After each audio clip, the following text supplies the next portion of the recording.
지자체 동물보호센터에서 근무 중 직장 내 성범죄 의혹이 제기되었습니다. 이번 사건은 진주시 동물보호센터 근무 중 발생한 사안으로 A씨는 기간제 근로자였으며 가해자로 지목된 인물들은 동일 사업장에서 근무하던 선배 근로자들로 알려졌습니다. A씨의 진술에 따르면 성희롱, 성추행, 강제추행 유사성 행위는 근무 시간 중은 물론 보호센터 외부 공간과 퇴근 이후에도 반복적으로 발생했고 이는 단발적 사건이 아닌 반복성과 지속성이 확인되었습니다. 문제는 신고 이후에도 보호 조치가 없었다는 점입니다. A씨는 더 이상의 피해를 막기 위해 관계 공무원에게 피해 사실을 알렸으나 신고 이후에도 가해자로 지목된 자들과 즉각적인 분리, 사실관계 확인, 근무시간, 근무공간 조정 등 피해자 보호를 위한 실질적 조치가 시행되지 않은 것으로 드러났습니다. 그 결과 A씨는 신고 이후에도 동일한 근무 환경에 노출됐고 추가적인 성희롱, 성추행 피해를 겪었다고 진술하고 있습니다.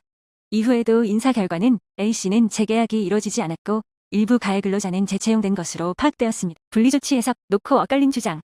지자체 동물보호센터 성범죄 의혹. 진주시가 운영하는 진주시 동물보호센터에서 직장 내 성희롱, 성추행 등 인권침해 의혹이 제기된 가운데 피해자가 진주시 감사실에 감사를 요청한 사실이 확인됐습니다.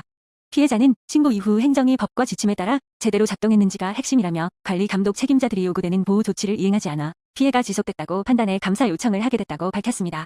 신고 접수 후에도 분리 보호 조치 이뤄지지 않았다는 주장. 피해자에 따르면 해당 사안은 시 담당 부서 담당자에게 총 책임자 직접 상담을 요청해 상담이 진행됐고 이후 관련 부서 차원의 내부 논의도 있었던 것으로 파악됐습니다.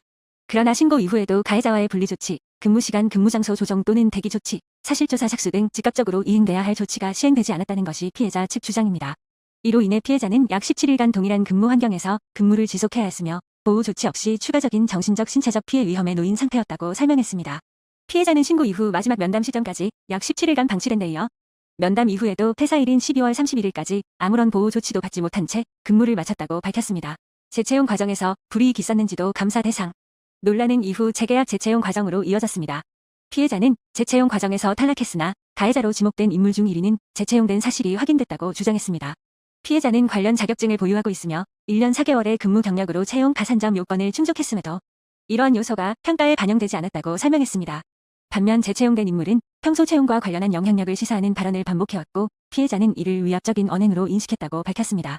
이에 대해 피해자는 신고 이후 불리한 차후 금지 원칙이 지켜졌는지, 신고와 재채용 결과 사이에 인과관계가 있는지 반드시 확인돼야 한다고 강조했습니다. 비공식 면담 과정에 절차적 문제도 제기. 피해자는 신고 후 약 17일이 지난 시점에 공식 조사 절차나 기록 없이 비공식 면담이 진행된 점도 문제로 제기했다.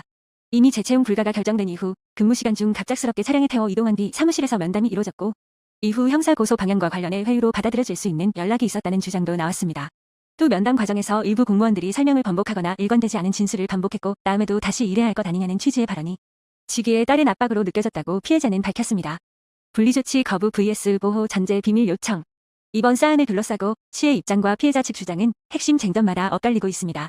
1. 분리보호 조치 미이행. 누구의 판단이었나? 진주시 관계자. 관계자는 피해 사실을 알린 당시 분리조치나 공론화를 검토했으나 피해자 본인이 이를 원치 않았다며 분리될 경우 다른 직원들에게 알려질 수 있다는 점을 우려해 공론화나 분리를 하지 마라 달라는 의사를 밝혔다고 설명했다. 이는 피해자의 의사를 존중한 결과라는 입장입니다. 피해자 주장.